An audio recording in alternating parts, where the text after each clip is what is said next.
Welcome to this episode of the FutureProof You F Yourself podcast, where I'm Aaron McKelkey, our co-hosts Dan Yu and John Lovig, and I are going to discuss all things LinkedIn. We have a LinkedIn Quickstart guide coming up live. This is in February of 2025. You can check it out on our website. The link is in the description. If you miss one of our live classes, like the FutureProof You LinkedIn Quickstart Guide this Friday, you can find digital downloads so you can grab that copy after the fact, or you can check our content on our website and see what live classes are coming up in the future. In this episode, we each take one question on LinkedIn that we get asked all of the time. My question, what makes LinkedIn different from other platforms? Dan's question, what's the biggest misconception around LinkedIn? And then John is going to chime in with some quick wins, some easy little things you can do to make your LinkedIn profile stand out and work for you. Let's get to it. Hey, I'm really excited about the classes this Friday, right? We're going to kick off our job search GPS, or job search masterclass. One of the things for the audience that I think will be really helpful is to really understand a little bit about our perspective on LinkedIn as a tool. Aaron, one of the things that you've really locked in on about how LinkedIn truly is different from other social media platforms. Yeah, and I was late to the LinkedIn game. I had an account for about a year. I thought the way you got a job on LinkedIn is put an account down, set a picture, and it just sat there. And after months of posting on other platforms, especially TikTok, I finally sat down and said I should be creating content on LinkedIn, but my TikTok content was doing really well. And a couple things that I've learned are different from LinkedIn. Obviously, the tone. People bring their shirt and tie and their briefcase, and they are a little more business-like, a little more serious. But some of the pros include the networking. You get way more reach outs. The DMs on LinkedIn are a gold mine for partnerships, internal referrals for a job. Hey, I saw the thing you did. You'd be great. Do you want to work at my firm? One example, I DM'd somebody on LinkedIn because they worked at a place and had the same alumni tag as my university. And I just said, hey, what's it like working that for that big company? And they not only responded from a cold DM on LinkedIn, which nobody does that on Instagram and TikTok. I got this huge paragraph response and it ended with, do you want a referral? Is there a job you're looking at? And I wasn't even asking for that. And I thought, only on LinkedIn from a cold DM do you get somebody answering this in-depth response and offering to introduce you. One that I think is really unique lately is it's pushing video. And I've experienced this recently. I was doing more articles and short form text. As TikTok was banned and then unbanned in January of 2025, I thought, why don't I just turn LinkedIn more TikTok? And so for a week, I started pushing more vertical videos. And you can tell in the video tab, but also in the default feed, LinkedIn is pushing video. And there have been a few that have been way spun up and other platforms don't have that opportunity. TikTok pushes all videos. It's not a unique content style you can do, but LinkedIn is right now. And the quality of the reach outs and the potential juice behind your video posts, to me, are two of the best things about LinkedIn that other platforms don't bring.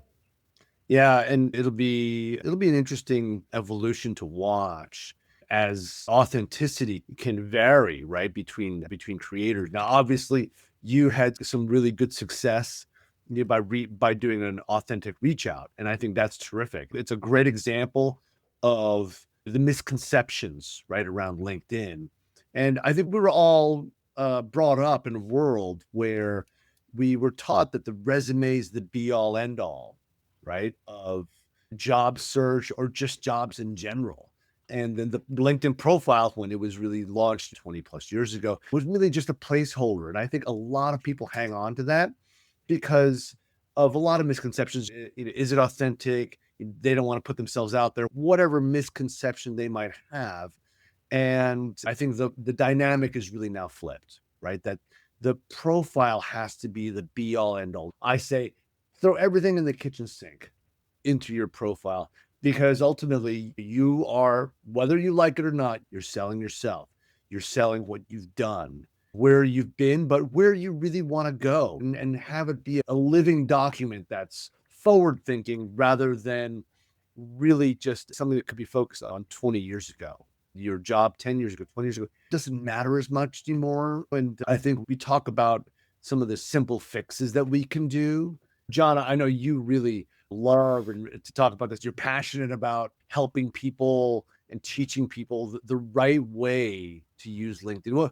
What are some of the easiest fixes that you could just detail real quick for today? First and foremost, get content out there, right? A lot of people have these bare minimum profiles, and what they're not thinking about is their level of searchability to others, whether we're Right. recruiters using LinkedIn Recruiter or whether you're another person looking for someone within their network. Searchability is important. You're not going to get that without keywords on your page. And most people don't think about what the search side of LinkedIn looks like, but a lot of recruiters use keywords that should be completely interspersed across your page. So the first thing I would always say is if you've got a barely there LinkedIn profile and you don't know where to start, I've probably said this 1,000 times now, just put the content from your resume on there to start with. Yeah. Once you get that stuff on there, you'll start to be able to tweak things, but don't get in your head, right? We always say it's better to have a B minus profile than an F, right? Or Mhm. better to have B minus content than an F. No content is nothing. The other thing too is just like you said, there's no reason to reduce the amount of stuff on LinkedIn. Even if people aren't going to scroll through your whole profile, again, it's keyword relevance. The number of times a keyword is repeated puts you higher in the search rankings. Absolutely. Load keywords into your profile, try to avoid any jargon, and I think show some personality. Put some information out there that maybe sets you apart. One of the areas that can really deliver a difference for people is if you change your headline to something that isn't the default, and make it something a little bit more personable or a high level overview of you as a professional.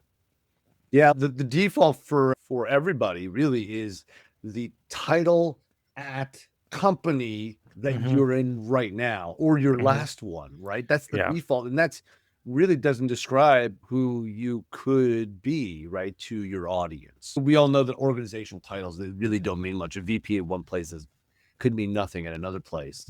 I was actually just speaking to somebody today that said, "Gee, what can I do to help my profile?" And I said, first thing you can do is add a picture. They Yeah. had the gray ghost that Put a cover photo too, because that's just so boring to just leave the default. One of the elements that I think speaks to all three of our answers is LinkedIn is unique in that it has the smallest percent of users regularly posting content. For example, Yep. if you go to TikTok, I don't know what percent, let's say 10, 20, 30% of people regularly post. You're competing against a bigger chunk of the platform. However, on LinkedIn, from them, and we have a blog post under FutureProof You on our LinkedIn page, they said 3% of users will regularly post content.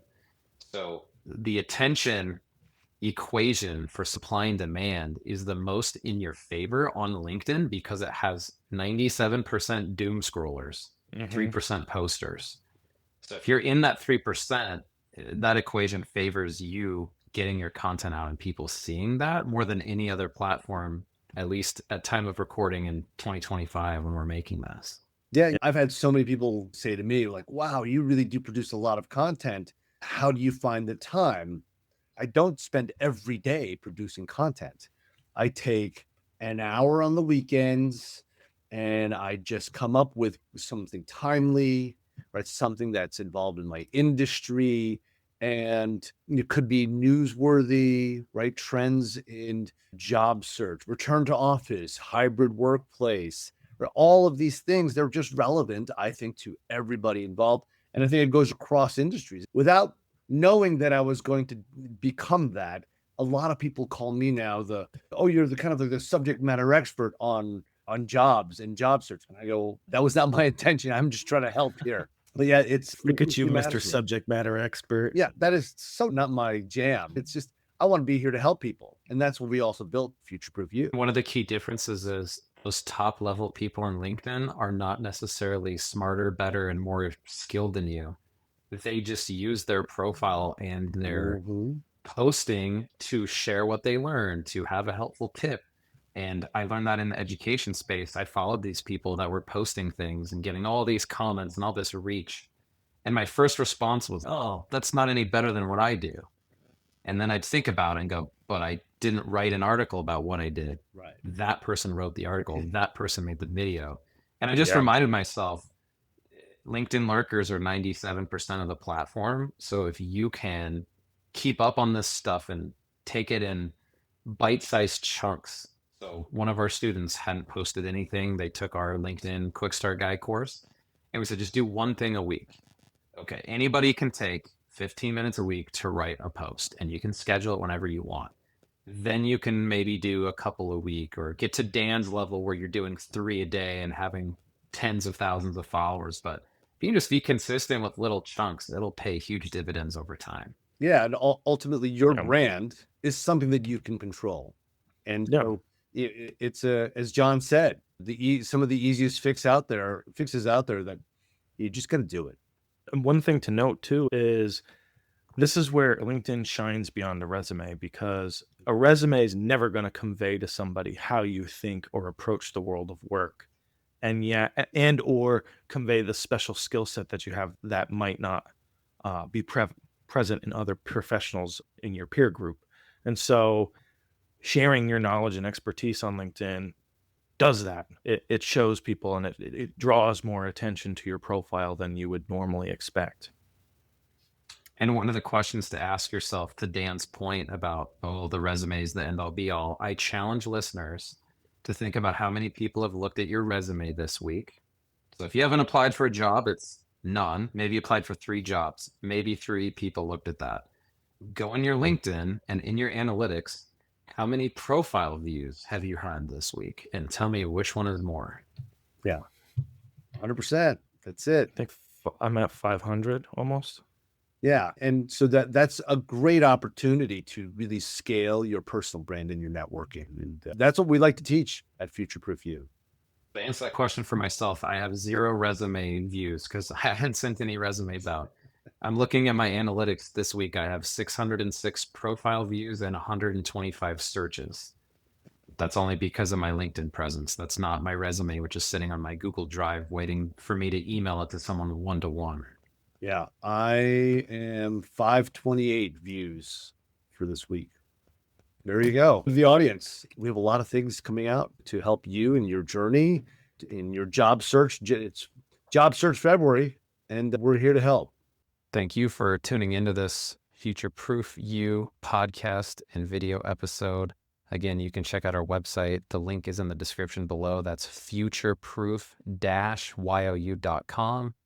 If you missed the live class in February to Quickstart Guide your LinkedIn profile, you will be able to find a digital version of that you can grab after, or see the next upcoming live classes around career skills, LinkedIn, job hunting, interviewing, tech skills like using AI, and content creation.